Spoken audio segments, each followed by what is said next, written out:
All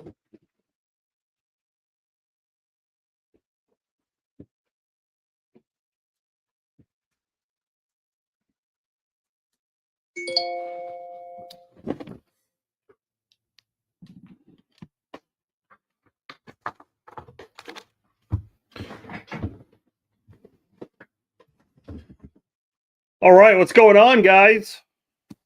Welcome in.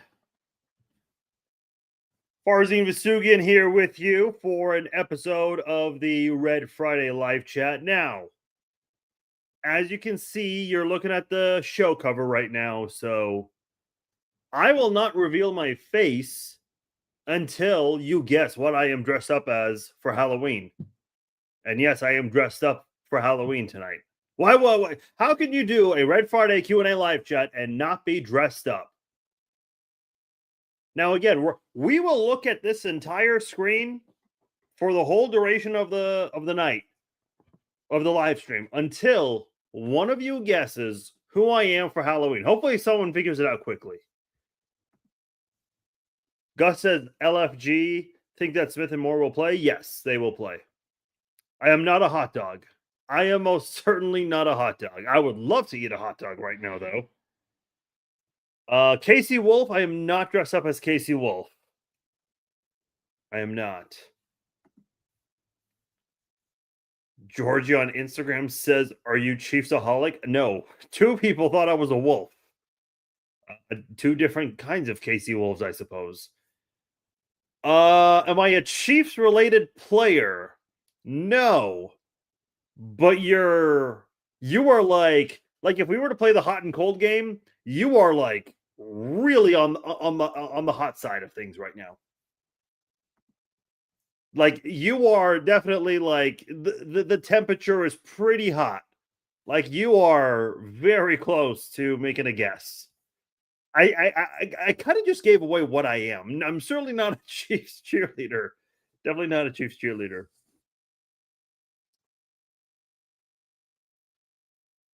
Kim on Instagram, you got half of it right. If you can Lamar Hunt, Brett Veach, Spags. Okay, we're getting there. I have a feeling I'm gonna have to reveal myself soon because you guys are getting very, very close. How do you dress up as Lamar Hunt? I mean, I guess just the glasses and the jacket, that unique jacket, or that's Hank Stram I'm thinking of. Well, I think they both wore the unique jacket for Super Bowl 4. You guys are like really, really close. There you go. Kim got it right. Coach Reed. Yes. Happy Halloween, everyone. I am dressed up as Andy Reid. Oh, my microphones. See, this right here, this used to be my PlayStation 3 microphone. Yes. But I decided, PlayStation, they've upgraded their mics over the years. So what I did was I just cut the USB part of it. And now I just use it as this. Now, the problem is I've lost almost 50 pounds. So last year I was still a skinny Andy Reid. Now I'm like an even skinnier Andy Reid. I do have some. Okay, we got to have a debate before we get into football. Listen, we've talked about this before. The Red Friday live chat. We kind of go out of bounds. I've got Halloween candy with me. I got peanut butter cups. I got a Hershey. Got a Snickers. If you can't tell, I love peanut butter. Got a Milky Way. I've not had one of these since I don't know how long. And I've not had M&Ms in a long time. Now, I don't want to make a mess here in my studio.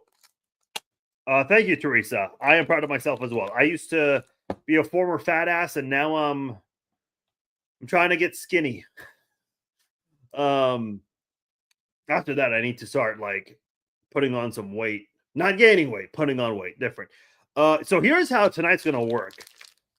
When I finish this bag of M&Ms, which is obviously very small, the live stream is over.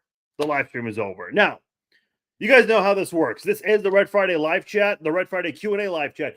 I want you guys to ask whatever questions you have. You want to talk about the Chiefs? You want to talk about the Bills game this weekend? Anything NFL related? Obviously, we have some breaking news in the NFL with the Miami Dolphins. If you guys want to get into that. If you guys want to ask me about my weight loss, if you guys want to talk about Halloween, scary movies, you guys can probably guess what my favorite scary movie is. Whatever you guys want to talk about, this is what the Red Friday Q&A live chat is all about. Your daughter's going through the same thing. Listen, if I can do it, your daughter can do it. So can anyone else. A lot of it is really just patience. I will admit, it has not been great for me lately because I've had a back injury. Nothing awful, nothing like terrible. Like I'm okay. In fact, I'm like feeling way better now than I was the last 2 months dealing with this back injury. Yeah, the Miami news where they basically fired their general manager. They're saying parted ways, but come on, you got fired. Like there's no ways around it. So yeah, I've always said if I can do it, anyone else can. You just got to put in the work, and you've got to be really. I am not a patient guy. Did you guys know that about me? I am not a patient guy at all. Do I have the right mic settings? I don't think I checked. I do not have the right mic settings. There we go. I sound different now, don't I? I sound a lot different. Anyway. But yeah, whatever you guys want to talk about, I now have lost more weight than I currently weigh. Damn, good for you. I mean, it's up to you if you want to reveal the number, but good for you. I had to read that twice to make sure I understood that correctly. But listen, man, good on you. You gotta Kimber. My bad. I called you Kim. My bad, Kimber. I'll remember that next time. Who was the scariest Chiefs player, past or present, in your opinion? See, it's got to. I think if you're really going to talk about a scary Chiefs player, you got to go defense. Honestly, who was scarier than Derek Thomas? Offensive tackles hated him. Quarterbacks feared him. No, I am not patient. I am like the least patient person in the world. I don't think there was a scarier player than Derek Thomas. I would have to say that's my pick there. All right, I'm gonna kind of start. I know we kind of started things off a little differently here because it's Halloween and whatnot. Also, I want to know from you guys, what is the best Halloween candy? You guys let me know, and I'll read some of those a little later on. As far as the Chiefs go for this week, the offensive line should be okay. I saw the question earlier about Jalen Moore and Trey Smith. They're both listed as questionable, but Andy Reid was hinting that they're good to go. Something would have to terribly go wrong within the next 47 and a half hours, if I'm trying to be exact and politically correct with you guys. Something would have to go terribly wrong in the next 47 and a half hours for those guys to not play on Sunday. You're already without Isaiah Pacheco, which is a bummer because you're playing a bad run defense, and they've only got one good player on that run defense, and that's Ed Oliver, who just got placed on IR. He's one of the best run-stopping defenders in the NFL right now. So for him to not be available for this game is massive. And by the way, I know Bills fans keep bringing up, every time we play the Chiefs, guys are unavailable. Did you guys not pay attention last year when they met in the regular season?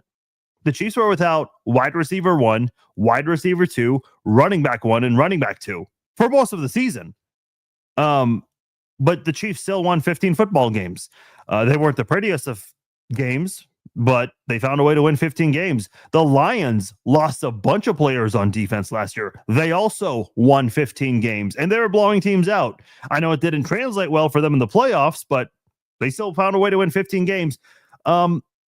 Listen, as long as you have your quarterback, I don't know if there's really ever a reason to fail.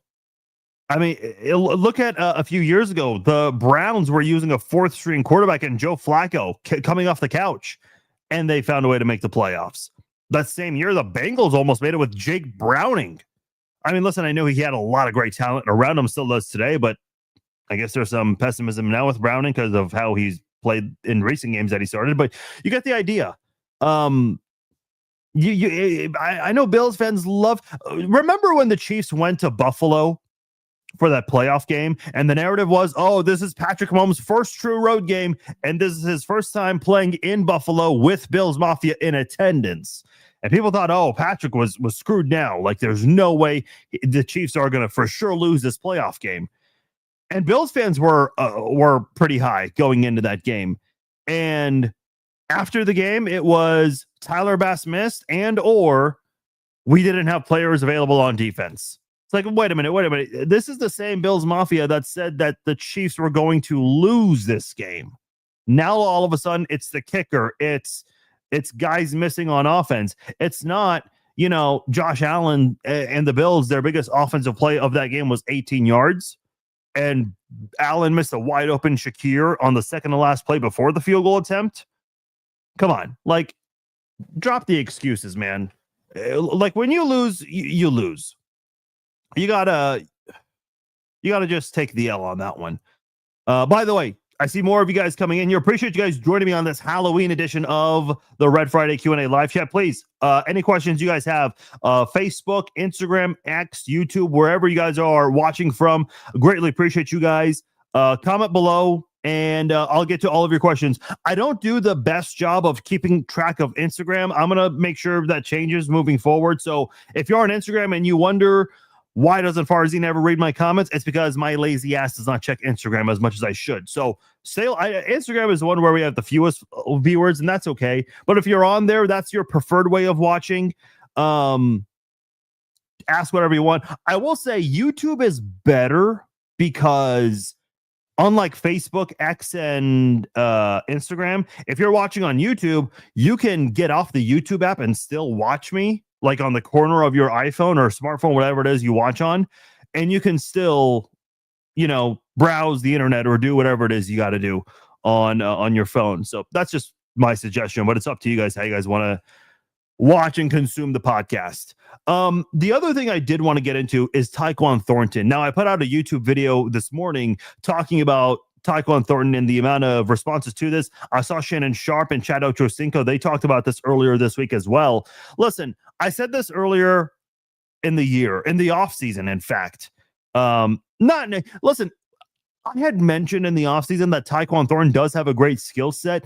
I did not expect Tyquan Thornton to do the things that he was doing in the first 3 weeks for Kansas City. Nobody did. And part of it is, Xavier Worthy had that unexpected injury. That was unfortunate.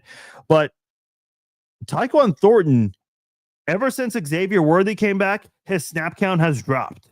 And Rashee Rice's return, it has dropped even more.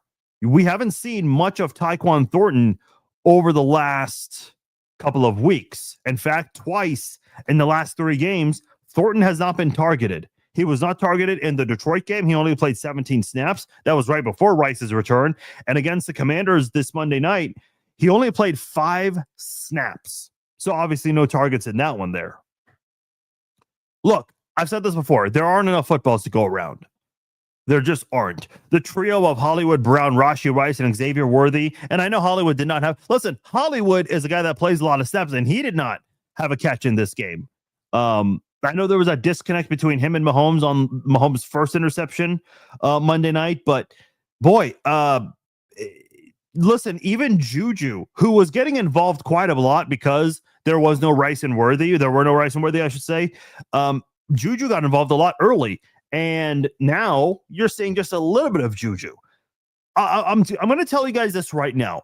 I know, first of all, the Chiefs are winning, so why should we care? Well, we care because as sports fans, we love these underdog stories like the one Tyquan Thornton has basically shown this year. He opened up about how basically everyone in New England shit on him. I mean, let's just call a spade a spade. Everyone in New England crucified him. The fans, the media, social media comments, they wanted him out. They were excited when he left. And I remember when I was in training camp this year, anytime I showed a Tyquan Thornton highlight on social media, I got Patriots fans and my replies, Chiefs fans are going to find out and learn. We'll find out and learn what? That the Patriots misused him? And listen, I will say this. Obviously, the Patriots are under a great direction right now, and I said they would be. I'm a big fan of Mike Vrabel. Like, if I had to trade Andy Reid for another head coach right now, the only coach I would do it for would be Vrabel, and that's only because of the age, because Andy Reid's not going to be around longer. That's the only coach I would take over Andy Reid right now, because, of longevity concerns. I shouldn't say concerns. I mean, listen, Andy's up there in age. You can't call that a concern per se. But nonetheless, that's the only coach I would take over. Like, if Andy Reid was 10 years younger, I'd be like, stick with Andy Reid. But you guys get the idea. I think Gerard Mayo and that Patriots front office last year, they made a terrible mistake letting Thornton go. And he came to Kansas City's practice squad. And the Chiefs kept him on the practice squad last year, let him practice, be part of scout team, and, be on the sidelines during the games to get a good understanding of the offense. And he's been able to apply that. Everything he learned, he's been able to apply that on the field this year. Now, let me just say this. Tyquan Thornton is not going to stay on the sidelines forever. Andy Reid is an offensive guru. He knows that you cannot waste a guy like his talents on the side. You can't keep him on the sidelines. Now, again, to go back to what I said earlier, you can't utilize everyone unless you're running a play every 30 seconds for the entire duration of a football game, which is virtually impossible. Listen, I get comments, people saying, where's Noah Gray? Where's Nico Remigio? Where's Robert Tonyan? Because Tonyan had a great preseason. Jalen Royals, who's yet to be targeted in a game this year. A lot of people have been asking, where's this player? Why aren't we seeing more of the other receiver, Nico Remigio? I can't remember if I mentioned his name or not. There are a lot of key names on this receiving core, too. Tight ends and wide receivers. So you get the idea. Not everyone can get an equal piece of the pie. And I think Chiefs fans are learning that right now. And again, I get why people care. Even though the Chiefs are winning, people want to see that underdog story continue for Thornton. But it's not going to be consistent every single game. And I think that's why some Chiefs fans are a little upset by that. Listen, Tyquan's going to get involved. He's going to continue to get involved. He's not going to live on the sidelines. I pray to God he's not trade bait. Like, you need him. And look, let's just be honest. The reality is, the longer your season continues, fortunately for Kansas City, they've had a lot of long seasons in the last 7 years. Odds are, in December and January, you tend to lose guys. Unfortunately, a couple of years ago, the Chiefs lost Joe Thuney, and he was unable to play in a Super Bowl for Kansas City a couple of years ago. I think it was Super Bowl 57 or 58. One of the Super Bowls Thuney was not available for. So those things happen. You'll have players who suffer an injury and they're not able to finish things out. So God forbid there's an injury at the wide receiver position. No problem. Tyquan Thornton, who's been around the team long enough, knows what's expected of him and can do a good job filling in that role. So hopefully it doesn't come down to that. Even if the wide receiver room can stay healthy, I still think the Chiefs will find ways to utilize Thornton in ways that opposing defenses will not anticipate. As far as the Halloween candy goes, pumpkin Reese's, hands down. I don't think I've had those, but it's been a long time. Reese's cups, yep, right here, baby. Black licorice. I have never been like a big licorice guy, if I'm being completely honest.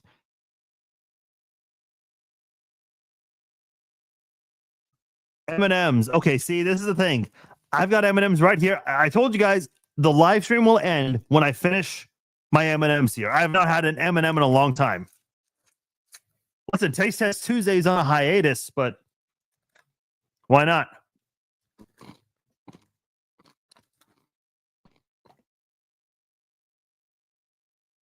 It's good, man. Haven't had one in a long time. You know what I used to do as a kid? You know those mini M&Ms that came in like those mini tubes? Dude, what kid did not just like finish the whole thing in like 3 or 4 settings?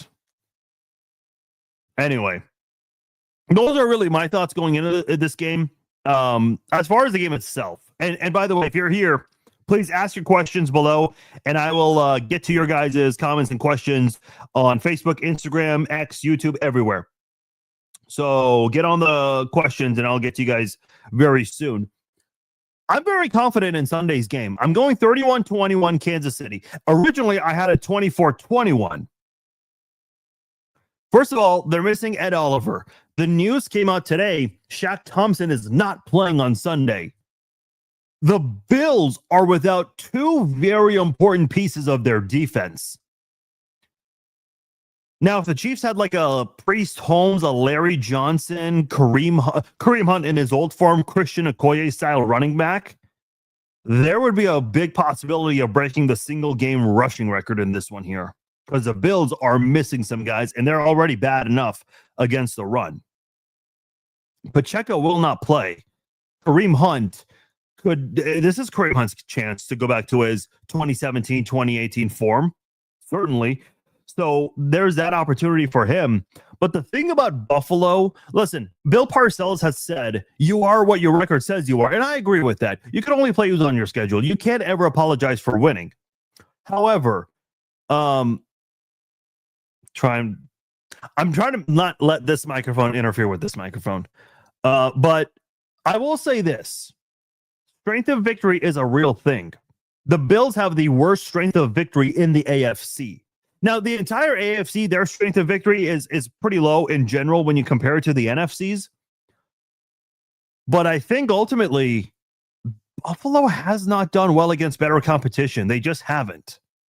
So I do expect Kansas City to do some good things in this game. Now, how do you stop James Cook? There are two ways, and I think the Chiefs can succeed in both of them. First of all, the run defense has not allowed a running back to rush for 100 yards in 34 consecutive games. The other thing is, I think Patrick Mahomes can stop James Cook. If the Chiefs go out there and get a 2-possession lead, and if they have a 2-possession lead at any point in the second half, if you're the Bills, you have to abandon the run game. And that's not a situation the Bills want to find themselves in. And I know the Bills have been able to come back. They came back in that Baltimore game in week 1 against the Patriots. They were able to cut the deficit, but they could not complete the comeback overall. And they lost that game. I just think that with this team, with the Chiefs, focus on offense, take care of the football, take advantage of the bad secondary. If the offensive line can hold for 3 seconds, Patrick's going to be able to have a really good game. Because that secondary for for Buffalo, is not very good. That's why I'm confident Kansas City will win 31-21. All right, I'm going to go to your guys' questions now. What is the Bills' biggest threat to the Chiefs on Sunday? I think that offensive pass attack that we were talking about earlier with Tyquan Thornton. You just have so many guys to account for. And because Buffalo does not have a good secondary, they can't double team everyone. So there's going to be a lot of one-on-one matchups. And guess what? You're not winning one-on-one matchups, all of them with Worthy, Rice, Hollywood, Thornton, Juju, Kelsey. I was watching Matty Dubb's YouTube channel, and he does a really great job of showing how Kelsey got wide open on one of those like mini crosser plays. Basically, every other pass catcher that was running a route baited a defender to follow them, and that got Kelsey wide open for a big game. So those kinds of things, you're gonna see more of that. With no Shaq Thompson, no Ed Oliver for the middle of that defensive front, and a weak secondary, yeah, this could be a really long game for Buffalo's defense. Could it be a shootout? Possibly, but I don't think Kansas City's defense is going to allow that. I just don't think they'll allow that. Who needs this game more, Chiefs or Bills? I would say the Bills. And this question has been asked by the media, like on ESPN. And everyone's been saying the Bills. And I don't disagree. Like, how could you say the Chiefs right now? Like, let's say the Chiefs lose this game. Okay. Yeah, it'd be their 4th loss of the season. I don't think they've lost 4 times this much in the Mahomes era other than 2021 at this point of the season. Which leads me to my next point. The Chiefs always find a way to come through even when they have these struggles. 2021 with the slow start, 2023 with the drops. They still find ways to make it through. I'd say it's Buffalo that needs this, especially with their lack of the wins, the strength of victory. And right now they're they're behind New England and Indy. Now the Chiefs are behind the Broncos and they're tied with the Chargers, and the Chargers have the tiebreaker. But you know the Chiefs are not going to stay behind for too long. Once they get through this 3-game stretch, their schedule loosens up quite a bit. And I think that should scare a lot of, like, the month of December, the season always heats up. Kansas City has a very favorable schedule to end the season. I mean, I would not want to be one of those weak teams going into Arrowhead on a cold December night.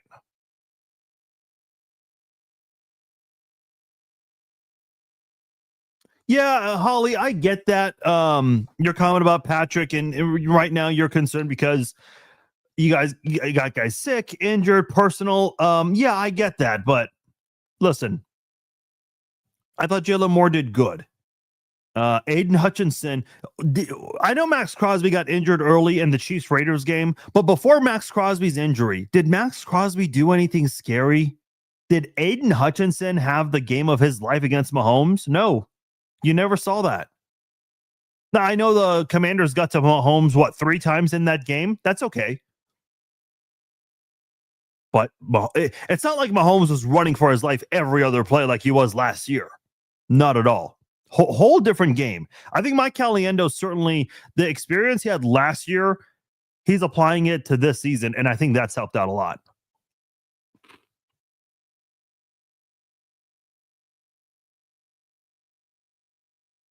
Let's see. Bills week is my favorite week to live in Western New York. Oh, okay. Interesting. What is there to do in Buffalo? I know I heard Jim Nantz talk about that city and how they are all Bills Mafia. For those who live in Western New York, what is there to do? Like, I would imagine there's probably nothing like too big city-wise, unless it's just an underrated city, kind of like how Kansas City is. But I would imagine there are far more outdoor activities. That's what a lot of people spend their time doing. I know I would. I mean, I don't know if this is okay to say on a Chiefs related live stream, but if I had to pick like anywhere else to live, part of me would really love the Rocky Mountains area, like Denver. I've always wanted to see the Swiss Alps, but I've heard Buffalo has some beautiful scenery as well. So that might be worth checking out one day. David's on Instagram asking, do you expect a trade for us before the deadline? With the salary cap situation, probably not. Unless they can get a player that's on a rookie deal or a deal similar to the DeAndre Hopkins trade last year where the Chiefs and the Titans split the remainder of the contract. That's the only way, though. Yeah, the Chiefs they're not getting Alvin Kamara. No way. Hey, Farzine, the wife and I bought tickets to the Chiefs and Titans game and used your SeatGeek promo code. Thank you for that. For those who don't know, promo code Farzine, you save $20 off your first order from SeatGeek. Only new SeatGeek customers can use that. Yes, I do get something from it. So I do appreciate you using that, Christopher. So, and hey, you and the wife have a damn good time. It is the Titans, so I'd like to think I think you guys are going to have a conversation in the second half about whether or not you guys should beat the traffic. That's how good of a day it'll be for you and your family. Facebook keeps kicking you off. Yeah, see, that's my thing. We have a lot of viewers on Facebook. Ever since we started on X, Twitter, whatever you want to call it, we've had a lot of viewers on there, and I greatly appreciate those people. I know you guys can only see the viewers on the platform you're watching through, but on my end, I can see everyone. Yeah, Instagram and YouTube are the ones that are quiet, but we'll get some questions here and there. Kimber says Reese's too many bags last night. Yeah, those are good. Those are good. Toby says, I think Smith needs to run more. I think you're okay. I thought you were talking about Trey Smith for a second. Brashard Smith. Listen, they'll utilize Brashard Smith in the run game. They've been using him a lot in the pass game. Now, I know Brashard Smith got a lot of carries in the Raiders game, in the fourth quarter of the Raiders game. I'm not really counting those because a lot of that was just garbage time. A lot of backups were in. The Chiefs were kneeling before the 2-minute warning. Like, nothing in that game mattered in the fourth quarter. But Brashard Smith did get some carries in that game just to kind of get used to things.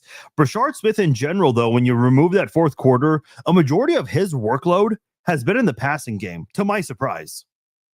And the Chiefs have been able to find a way to rotate Pacheco, Hunt, and Smith. Is that sustainable for the long term, all the way to the Super Bowl? I don't know. Perhaps. I know it's ideal to have a standout running back and have like a guy who comes in for a few snaps and does their thing. But what the Chiefs are doing is working fine. Pacheco is not expected to miss that much time, so he'll be okay. But I think the Chiefs are happy with their running back by committee offense. That's the way the running game is going to operate. And there's nothing wrong with that as long as it's helping you, not hurting you. Happy Halloween to you as well. Appreciate you guys. If the Bills don't win beyond regular season or early playoffs, is McDermott on the hot seat? He should be. Here's my thing. Listen, as Chiefs fans, we got to be a little rational here. Like when Tom Brady was in the AFC for 18 years? Could Peyton Manning have won more championships if Tom Brady did not exist? Probably. Is there a possibility that the Chiefs offense led by Trent Green, could that team have won a championship or at least played in the Super Bowl if Brady was not a quarterback in the NFL? Probably. I don't know. Those hypotheticals are kind of hard to go over. My point here is this. In the last 7 years, name me all the teams, not named the Chiefs, that have represented the AFC in the Super Bowl. The most recent one is Cincinnati. And given the state the Cincinnati Bengals are in, that feels like forever ago. The only other team before the Bengals, the Patriots, with Tom Brady. So those are the only two AFC teams that have represented the conference in the Super Bowl in the Mahomes era, not named the Kansas City Chiefs. Listen, guys like Josh Allen and Lamar Jackson, they might not play in a Super Bowl because of Patrick Mahomes existing. They might not even reach a Super Bowl because of him. Joe Burrow made it to 1, almost got to 2 in a row, beating the Chiefs in the AFC Championship game. I mean, the Chiefs, even when they have their worst year, like the drops that season in 2023, they still found a way to win. And they weren't just winning, at home with home field advantage. No, they went on the road. They beat Buffalo, and then they beat the Ravens, the two teams that had been blowing out a lot of teams in the regular season. So it's not like the Chiefs just got lucky in those games. I mean, listen, the Chiefs should have won the Buffalo game by 10 points. The Bills are the ones who are lucky to even have a chance to tie that game. But neither here nor there. To answer your question, is McDermott on the hot seat? I don't know. Here's my thing, because KU football just went through a whiplash, because this was the year KU was supposed to be K-State. That was KU's national championship game to finally beat their in-state rival, and instead they got whooped. And I've seen KU fans get frustrated, which is valid and reasonable, but I've seen some KU fans say we should fire Lance Leipold. If you want to fire Lance Leipold, who are you bringing in? Lance Leipold is the reason why KU is not in the basement of the Big 12 anymore. KU is kind of like just below average right now. And I think, they'll be more competitive. Unfortunately, a lot of the good players they've had have graduated and moved on. Jalen Daniels is kind of like a lone soldier on this team, if we're being honest. But if you're going to fire McDermott, who's the replacement? And I understand there will be other firings that will come up, but I just don't know. It would be a very difficult transition. You've been to the AFC title game a couple of times with him. Do you feel like if you bring in a better coach, that will help you get over the hump and surpass Patrick Mahomes one day? I don't know. Sometimes I think what a lot of teams are just hoping for would be that the Chiefs someone else does the dirty work for them and they pull off a massive upset in round 1 or round 2 of the playoffs, then Buffalo can go to the Super Bowl without Kansas City on their postseason schedule. I remember there was an anonymous general manager. I know that sounds like a weird report, but I remember the media running with this anonymous GM, hoping that the Golden State Warriors would suffer injuries because every team was afraid of them and how stacked they were. Listen, I would not be shocked if there's at least one front office executive in the NFL that's hoping for the same thing for Kansas City. I'm not condoning it or saying I think it's a good thing, not at all. But you get the idea why they would want that, right? Maybe they won't ever say it externally, but internally they'll feel that way. Rumor was going around earlier today that John Harbaugh is on the hot seat. I don't agree. Do you? I mean, again, like you've had a lot of success with Harbaugh. This might be like an Andy Reid thing where it's like, look, I mean, unlike Andy Reid in Philadelphia, in Baltimore, you've won a championship with Harbaugh. And look, give Harbaugh credit. He had to throw out the playbook he had and design a brand new one for Lamar Jackson. That's not easy to do. Can you really blame this year on him, though? Like, I know what I said earlier about the defensive in the injuries, but you lost your 2-time MVP for a few games. And you just beat up on a bad Dolphins team. Like the Thursday Night Football was not a get-right game for the Ravens, excuse me. I don't know if he's on the hot seat. Is it just time for a change? Maybe. I don't think he gets fired, though. I don't think he gets fired. Only thing in Buffalo is to sit and watch the grass grow. Listen, man, you want to eat some M&M, some Halloween candy, and watch the grass grow and enjoy nature? Nothing wrong with that.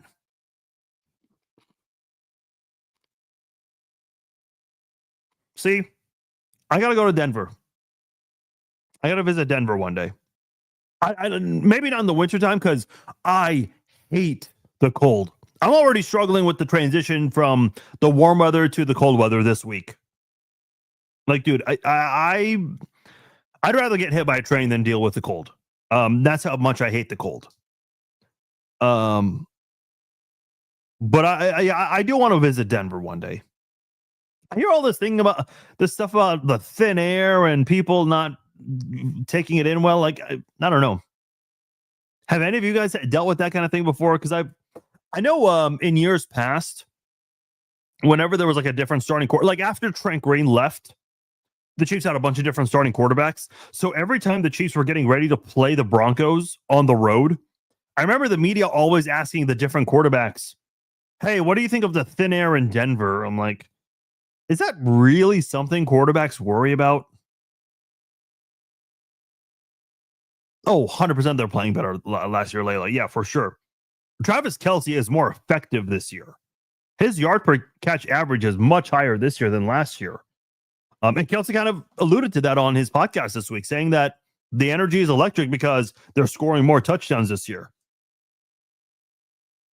Listen, availability will do that for you. Listen, it's never an excuse to lose games. You got to find ways to win. It's always next man up. But when you have everyone available, boy, that does help. I mean, you can't blame things on the refs or the Chiefs getting lucky by a toe, by a doink, by a miraculous fumble, or any other crazy way the Chiefs won football games last year. Those are not happening this year because the Chiefs are blowing teams out.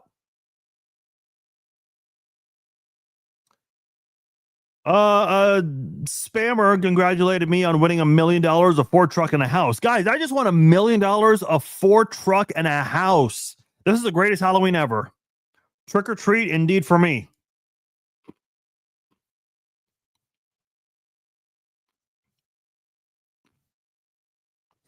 Does grass have time to grow in Buffalo? Oh, Layla also won $1 million, a Ford truck, and a house. Wow. We're all winning big things.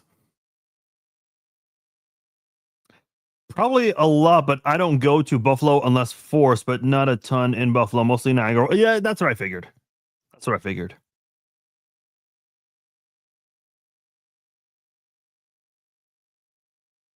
Yeah, this is a really good point by you, David. Kingsley Suamataia, first 3 games this year. Well, first of all, let's back up. He failed at left tackle. Let's be honest about that. Okay, he failed at left tackle. He wasn't good at it. They had to bring him back because Wanya Morris got injured in the Denver game, the game where Leo Chanel blocked the field goal, and he was not doing Mahomes any favors. This year, got off to a bit of a rough start at left guard. Is anyone talking about Kingsley? When people are not talking about offensive linemen, that's a good thing. Everybody was talking about Wanya Morris and Orlando Brown and Kingsley Suamataia and DJ Humphreys and this left tackle and the other left tackle on the entire left tackle carousel. The Chiefs have had Donovan Smith. Everyone was talking about those guys. Nobody's talking about Josh Simmons much as far as what he's done on the field. Josh Simmons has had more discussion in the last 4 weeks than he did the first 4 weeks. No one's talking about Jalen Moore these 2 games, or 3 games rather. No one's talking about Kingsley lately. No one's talking about Jawan Taylor. No, Jawan Taylor has gone under the radar. I never thought we would have that conversation this year. Yeah, the offensive line in general, not just Kingsley, they're all playing much better. Guys, I'm taking this off. This is not the most comfortable headset in the world. For those who came in late, this actually used to be my PlayStation 3 headset, but I cut the USB cord on that. There's probably a joke in there somewhere that we can't say in front of Uncle Zuckerberg. I have my play sheet with me. I never showed that off. People have asked because I've had pictures of this. This is the New York Giants and their defensive play call sheet. I just basically copied and pasted the same thing front and back. I don't know how well you can. Oh yeah, you can see that real well. Yeah, that is their play sheet from Super Bowl, the one, whatever it was, they lost to the Ravens. 36-7, one of those. We will say probably a lot of people. You know what's funny? In 2015, I remember. I mean, I was young at the time. I didn't have kids. I still don't have kids, and I do remember a lot of people on Halloween 10 years ago today in Kansas City. Their concern was watching the World Series while taking their kids for trick-or-treating. I'm like, oh shit.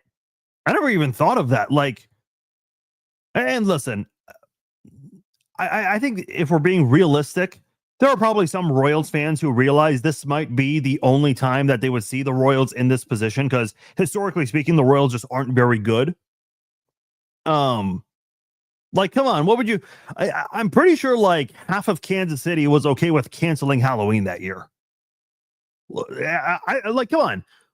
I bet you there were a lot of kids that were more interested in the baseball game than trick-or-treating that year.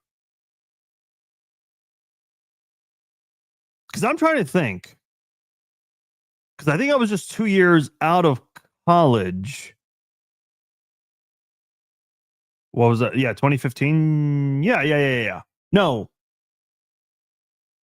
Yes, a year and a half. I can't remember. So I was actually still living with my parents at the time in Overland Park. So I don't think there were a lot of trick-or-treaters that year. Again, it was 10 years ago, so I can't remember that part of it that well. Happy Halloween. The Chiefs are beating the stinking Bills. You can curse, Cherie. We're not going to judge you. Should I pick up Rashard Smith or Samaji P. Ryan to replace my bench player, Los Ganabu? Oof. I love when you guys ask me fantasy football questions. I am not a fantasy football guy. I think fantasy football is so boring. By the way, my answer is going to be Rashard Smith for this week. The Bengals are going to miss the playoffs again. Will their coach be feeling the heat? Okay, if they're not going to fire their coach after losing to the Jets, when are they going to fire him? Because Bengals fans have given me every reason why Zach Taylor should go, and he hasn't gone yet.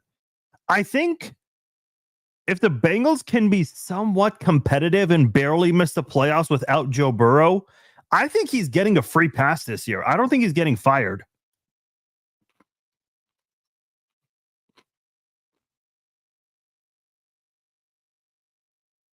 Brandon says, I don't see us missing the playoffs. I want Sean gone as a Bills fan. Okay, Brandon, why? 2 questions for you. Why do you want Sean McDermott gone? And number two, I know this is very hard to answer because we don't know what other head coaches could be available, or maybe some coordinators that could become head coaches. Who is going to come in and do a better job?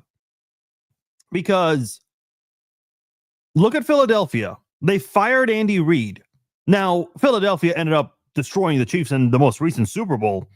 But for the longest time, and you can't deny that this narrative existed, Philadelphia regretted firing Andy Reid to the point where they fired Chip Kelly and they hired Andy Reid's offensive coordinator in Kansas City, Doug Peterson. Then Doug Peterson moved on. And Andy Reid was winning Super Bowls with the Chiefs suddenly. Now, oddly enough, with the Eagles, that I know that city is very impatient. Last year, they wanted Nick Sirianni fired. This year, during the 2-game losing streak, they wanted Sirianni fired, and they wanted to change their quarterback and offensive coordinator. So I get that the city of Philadelphia maybe jumps to conclusions a lot faster than they should. But for a while, there was a real narrative in Philly, like, did we make a mistake of letting Andy Reid go? Now, right now, do I think that narrative exists? Absolutely not. Now, not to compare Andy Reid to Sean McDermott, but the Bills have won a lot of football games. They just need to find a way to overcome a couple hoops in the playoffs. One of them happens to be Patrick Mahomes. Now, if there's ever a season where the Chiefs become one and done, or they miss the playoffs because of a bunch of injuries, well, you have a wide open door to the Super Bowl, but the Baltimore Ravens are going to think the same thing. And so will the Cincinnati Bengals and whoever else. Because let's be honest, if you're an AFC quarterback, I know your thought process is always, hey, we can be the better team. But let's be real. If you're Josh Allen, Lamar Jackson, Joe Burrow, Drake May, Daniel Jones, if he can keep playing at this pace for the rest of his career, you know that realistically you might only get one legitimate big shot at a Super Bowl. And if you get that opportunity to make it further than Patrick Mahomes, you better capitalize, because you won't get many of those. Peyton Manning did not get many opportunities to play in a Super Bowl because Tom Brady existed. And then, Trent Green, Roethlisberger, a lot of other AFC quarterbacks could not win a lot of Super Bowls because of the Patriots for 18 years. So my whole thing is, like, if you want him fired, fine. I'm not saying you're wrong in thinking that. My thing is, who would be the replacement that could do a better job? That's what general managers and owners go through whenever they consider firing someone. Like, look at Cincinnati. They fired their defensive coordinator, who he and Spags were tied for longest tenured coordinator in the NFL. Now it's Spags all by himself. Was Lou Anarumo really the issue in Cincinnati? I mean, listen, Cincinnati's a little better defensively. They're not horrendous like last season, although this past Sunday was not a reflection of that. But look at Lou Anarumo right now. He's part of the best team in football, record-wise. KU fans have short memories. We were so bad for years. We are competitive now. See, that's the thing. That's the thing. Now, I disagree a little bit with the competitive part, because KU just hasn't been able to compete with the top dogs. It's weird. KU, what was it last year? They had they were losing to a bunch of teams, and then they beat 3 ranked teams in a row. That's like, this is way too late. Like, where was that KU team? I just think KU needs to find some consistency. That's all. Denver sucks. Okay, there's one vote against Denver. Timber says no, he's a great coach. Yeah, from Kansas City's perspective, Sean McDermott is a great coach. Traffic horrible. People are okay. All right. Steve says don't move to Minnesota then. I've been in Minnesota once. It was like in the 8th grade during the summertime. So I can't say I've ever experienced the Minnesota cold. I was raised in northern Colorado. Okay. I guess, your perspective is different, I suppose. We are moving back to Casey from Houston area. Can't wait to escape the heat and have 4 seasons. There's good and bad with that. Here's my thing. I can handle the heat. You just gotta keep a towel with you. Keep a cooler depending how often you're outside. Like if you're working construction outside, yeah, I can understand why you would hate the heat in a place like Kansas City or Texas. But whenever I go for a walk, like during the middle of the summer, I'll always have like a cold water bottle with me because there's no way I could survive without one. Baltimore Stadium was fun. Colt Stadium, sterile. Oh, unfriendly fans in Indy? Really? I've heard good things about Indy. You're the first I've heard say anything negative about them.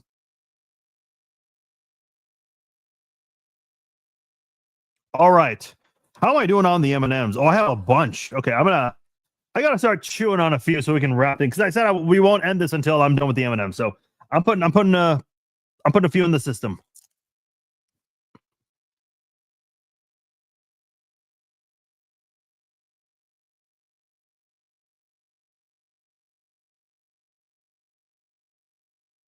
Yeah, we don't hear Juwan Taylor's number get called by the referees often lately. Well, we did hear it on Monday Night Football, but it was offsetting penalties. So that does not count as a penalty for Juwan Taylor. I think that's the second time in 3 weeks where Juwan Taylor committed a penalty, but it technically does not count because it was either declined or offsetting penalties. That would be a Juwan Taylor stat. No, I graduated Blue Valley West in 2009. No, everyone hates Sirianni. Are we trading Tyquan and Thornton? I hope not. I could see an idea. I could see the logic in other teams reaching out to the Chiefs for Thornton, but I hope the Chiefs don't do it. I hope he's staying in Kansas City, man. I mean, listen, there's a reason why so many guys come back to Kansas City, like Mike Pennell, who showed his excitement today when he did his press conference coming back. Remind me who the Broncos are playing, because I'm seeing you guys say the Broncos are losing. Or are you guys saying the Chiefs will beat the Broncos? I can't quite tell. I think I have the Broncos winning this week.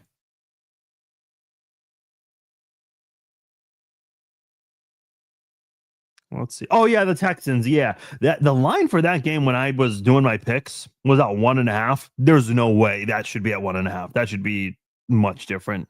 Houston has just been weird this year. CJ Stroud got off to a hot start his rookie season. He has regressed since then. Like, I remember when Patrick Mahomes, he had that 50 touchdowns and 5,000 yards. There were a lot of people who were like, oh, Mahomes is going to regress. Well, if by not having 50 touchdowns and 5,000 passing, if that's your definition of regressing, sure. But as long as they still play at a high level, it's not going to be an issue.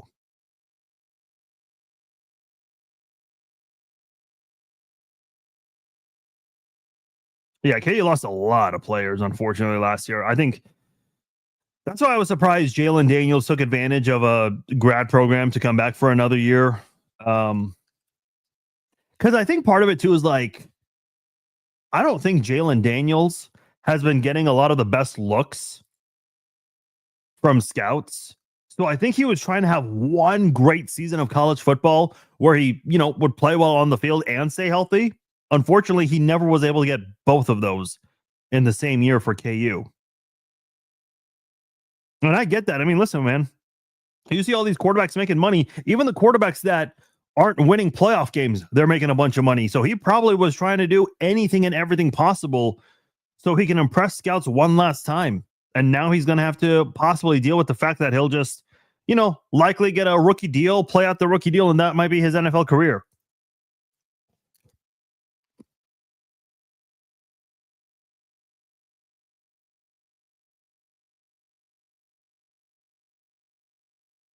I've never been to Houston. I've been to the Dallas airport, but that's all as far as my Texas experience goes. I was going to go to the Thanksgiving game this year. But unfortunately, there's been a change of plans. I do want to visit Cowboy Stadium one day. 100% I will. I know the Chiefs and Cowboys don't play each other often. So I really hope there's going to be another Chiefs Cowboys game in Dallas in the next couple of years, because I do want to visit AT&T Stadium for sure. Indy's hotels downtown connect to the stadium. It's pretty cool. See, the hotel I was going to stay at in Dallas was literally walking distance from the stadium. In fact, some of you guys recommended that. So I was really excited and looking forward to that, because my biggest concern when you go, like, Vegas is easy because that entire strip is just tourist attraction, basically. So there are cabs, Ubers everywhere. But in a lot of these other cities, when you want to go to like a sporting event, you kind of have to figure things out, especially if you're not renting a car. You got to figure out how you're going to get through. And even if you do rent a car, you don't know the roads that well. So it's always chaos in those situations. But yeah, that's good to know about Indy.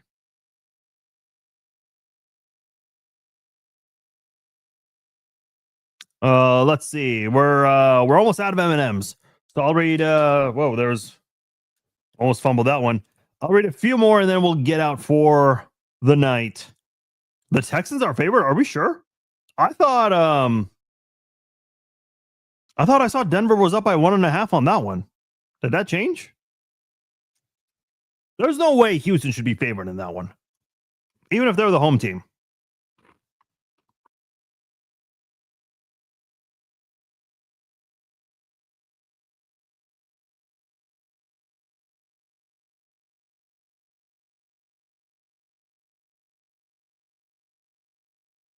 Okay, Houston's favored by 1.5. See, that's what is my upset pick of the week, which for the life of me, I can't get one right. I see I have Pittsburgh and Indianapolis. I'm not going to lie, I kind of forced that one, but I have to stick with it because I picked it. Okay, for some reason I thought Denver was, maybe I just remember it wrong. I don't know. But there's no way there's no way Denver is the underdog in that one. How is Denver an underdog? I get their offense is inconsistent, but I disagree with it. Look at Chase Daniel. He played 5 games in his career in the NFL and made $40 to $50 million. Yep. And that was back when backup quarterbacks were not making that much money. I remember when he signed with the Chiefs the same offseason they traded for Alex Smith. Chase Daniel signed like a 3-year deal worth $10 million. And I'm like, that's not backup money. That is not backup money at all. Remember Damon Heward? He signed a 3-year deal worth $9.5 million. That wasn't starting money back then in 08 or 07, whenever that was where he signed. But that wasn't backup money either. Today, today that would be viewed as backup money. Dude, you know who else made a bunch of money as a career backup, with the exception of like 2 or 3 years in Kansas City? Matt Castle. That dude, how much money did he earn? Matt Castle earned $65.5 million. Like, surely he's in a mansion and he's got a yacht. 100%. Okay, so he only made 6 figures his first 4 years in New England. The Chiefs traded for him. He got $16 million his first year, $12 million his second year, $12.5 the third year, and then $5.5 in his last year with the Chiefs. He signed a 6-year deal, but they let him go after year 4. And by then he already had his guaranteed money. He made almost $4 million with the Vikings one year, 5.7 with the Vikings the following year. Then he played for the Bills and the Cowboys in 2015. And then he made a couple $1 million in his last 3 years playing for the Titans and the Lions. Good for him. 64.5. Hold on. I want to know Chase Daniel exactly what he got.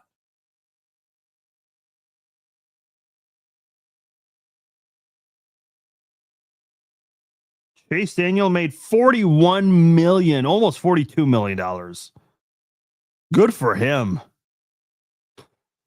See, that guy was never a starter going into a season. He was always the backup quarterback. And I remember when he was on the Bears, I think he was actually on their practice squad for a little bit. He went to the Saints, then the Chiefs, Eagles, then to the Saints again, then the Bears and the Lions, and then the Chargers. Yeah. And he made $41 million as a career backup. Good for him. Good for him. Don't go to Houston. Not a pleasant experience. AT&T is an awesome stadium. Okay. Yeah, a lot. Okay, 2 votes against Houston. Interesting. What motherfucker doesn't like M&Ms? 0-8, an upset pick. Those are rookie numbers. I know. The Jets won a game before I could get an upset pick right. Dude, I was so close on that Giants one. I was going to brag and do all kinds of weird shit if I got that game right. And you all laughed at me in the face for celebrating too early.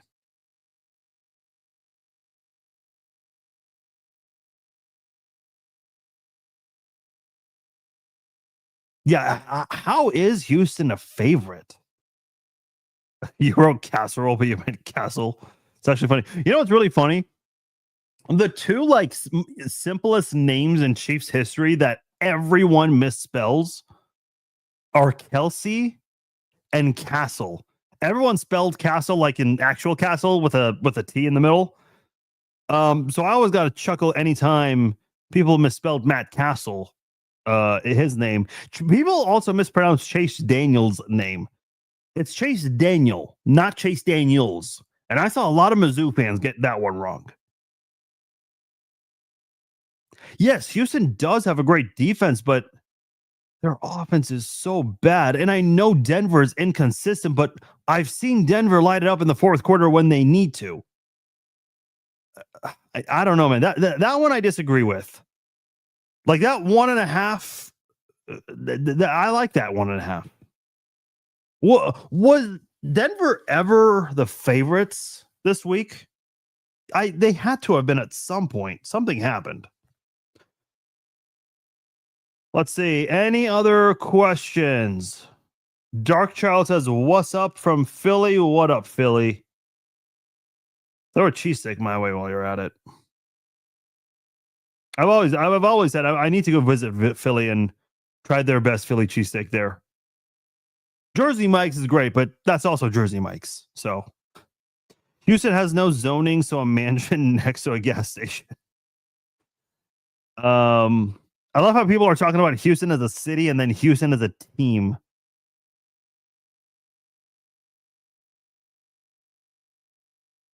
What are my thoughts on Jason Brown and Mina Kimes? Okay. You guys saw, you guys might have seen, I tweeted about this earlier today.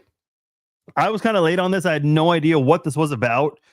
But basically, I don't know if you guys are aware, Jason Brown was on Last Chance U, seasons 3 and 4. Last Chance U was a phenomenal show. You guys got to check it out. Seasons 3 and 4 took place in Independence, Kansas, where they follow. Basically, the purpose of the show is they follow a junior college football team. These are all junior college players who are living in East Mississippi or Independence, Kansas. Basically, they're living in like the most rural part of America, and they have to deal with it for at least 2 years, which can be hell and can feel like forever. So that way they can transfer and go back to D1 or whatever it is so they can continue playing college football and possibly chase their dreams of playing pro. That's Last Chance U. Jason Brown was the head coach of Independence on seasons 3 and 4. He had like the most, the craziest dramatic exit that any coach that could have been captured on camera. Now, they didn't capture the incident. I think the cameras were done rolling, but they found out that he was in hot water. So I think they sent a camera crew back to Independence. I don't know how that all worked out. But that was a storyline there. Anyway, Jason Brown, like if you listen to him on the show, the dude has a lot of outlandish shit. For those who know, Jason had been a guest on my podcast a couple of times. Jason Brown and I, we were cool at one point. He's mad at me. Well, I'll explain why he's mad at me, but listen, he'd always been gracious to me with his time and everything. Being a guest on the podcast, he even shouted my podcast out on his podcast a couple of times. And then in 2021, he made some odd comments about Patrick Mahomes saying that he's a gimmick quarterback and that he's overrated and he was overpaid and that the Chiefs are going to be stuck defensively because they'll never be good defensively because of that contract that Patrick Mahomes has. Yet the Chiefs have one of the best defenses in the world. That did not age well. But then Jason had been paying attention to me. Like he's seen me criticize athletes before. Because the thing about Jason is his rule of thumb is if you've never played football, you're not allowed to criticize, which I think is stupid. That's like saying if you've never worked a day in political office, you're not allowed to criticize the president of the United States or your local congressman or anything like that. If you've never acted in a movie, you can't judge as to whether or not a movie is bad or good because you've never been in a movie, which I think is silly. Jason's whole thing is people should not talk about football if they've never played or coached. I'm like, okay, all right, this is interesting. That's a very interesting stance. So I was critical of Dan Sorensen, who I guess that's like a family friend of his. He claims he coached him, and he DM'd me about it. And I said, oh, cool. Where did you coach him? At Independence? He's like, no, I coached him his whole life. Basically saying he knew him his whole life. I think basically he just has a connection to his family. I don't think he actually coached Dan Sorensen like in any game specifically. He also was on 610 Sports Radio and it was basically trashing Mahomes after one of the Super Bowl wins and said that that he's had former players like Orlando Scandrick and Dan Sorensen basically tell him that Mahomes is overrated and is not an actual professional style quarterback. I'm paraphrasing, but he always tries to discredit Mahomes, which makes no sense. Anyway, this guy gets dunked on a couple times a year because he says some outlandish shit. He tries to fight battles that don't go his favor at all. He once again is trying to fight with Mina Kimes of ESPN because, and I don't have in front of me what it was exactly they were arguing about, but I guess Mina Kimes made a comment about the way you beat quarters is throwing the ball over the top, which is actually true. And don't take my word for it. This has been brought up by a lot of film analysts online, not just film. I saw someone who decided to actually approach a player in a locker room this week, and they asked him that same question, and they basically echoed what Mina Kimes had said earlier this week. And then I see Jason arguing with people using racial slurs, homophobic slurs. Dude, he said some crazy stuff. I don't know if you guys know this, but he has his own line of whiskey called Slapdick Whiskey. That line of whiskey got canceled because it was available in the state of Kansas because he has a big connection in the state of Kansas. I guess there was like a liquor store employee who has like a massive following online. I guess she posted about it because she saw it in her store for the first time and kind of poked fun at the name. Like, really? Who names their whiskey Slapdick? Which, by the way, is not a good whiskey at all. I was just doing him a favor saying it was good whenever I shared it publicly. That's not good at all. But what happened was he responded to her social media post and said, "You've had worse in your mouth," which, listen, that term has only one meaning. And then he had a really weird explanation for this. He said that, first of all, he says that a black kid was running his social media and that the guy was trying to mimic Jason as much as possible on social media. I don't buy that for one second. Then he claims he fired the kid and then was going to rehire him to do right by him. So that story makes no sense whatsoever. And then he claims that the comment of, "Hey, you've had worse in your mouth," he's saying, "Oh, no, we're talking about like tasting whiskey." It's like, dude, come on. That phrase has only one meaning. Like, come on. I don't know what ended up happening with that. He threatened he was going to sue the chick. I don't think he ever actually did. It's funny. He says, "I know nothing about sports," all because we disagree on Dan Sorensen, which he's wrong and I'm right on that. I mean, look what happened. And then he would like steal my graphics and use it for his show. I'm like, huh. Interesting. I thought I was not worth a damn, and I thought I didn't know shit about shit, but here you are stealing my graphics for your podcast. By the way, I would go back and listen to a Super Bowl 57 and a Super Bowl 58 recap podcasts, dude, you can tell he is like burning inside having to say that Patrick Mahomes won a Super Bowl. He cannot live with himself to admit that Mahomes is a 3-time Super Bowl champ.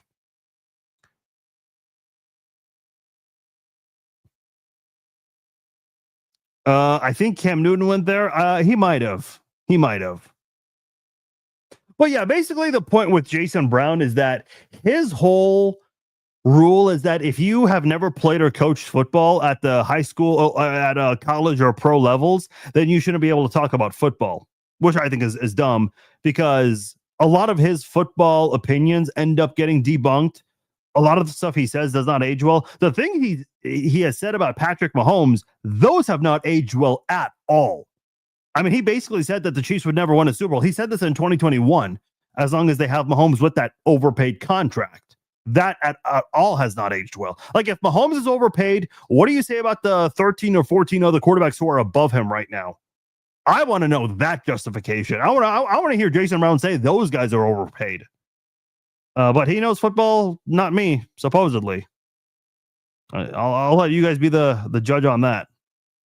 All right, guys. Last M&M, we're wrapping up.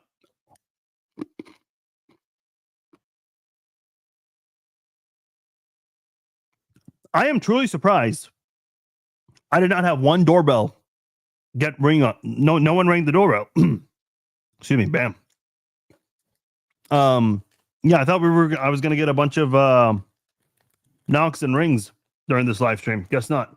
So that's probably my cue to wrap it up before I jinx myself here. All right. I'm Farzin Vasugian. Thank you all for joining me for this episode of the Red Friday Q&A live chat. Appreciate the questions tonight. A reminder, we will be back on Sunday for the pregame live chat, 10 a.m. Central Time. Join me for that. We will talk about Chiefs Bills one last time. Then we'll do the halftime live stream. It'll be quick. It'll be 10 minutes. We will recap the first half and preview the second half. And then after the game, we will do the Chiefs Zone podcast live. We will recap the game between the Chiefs and the Bills. And I'll also have the link for you guys to call in. You just got to click on the link, turn on your audio, your video, put in your name, and you can call into the podcast afterwards on the Chiefs Zone. All right, guys. I'm Farzin Vasugian. Appreciate you guys once again for joining me on this episode of the Red Friday Q&A live chat. If you're going to go out for Halloween, have fun, stay safe. If you're going to stay in, enjoy. I will talk to you all later. Take care.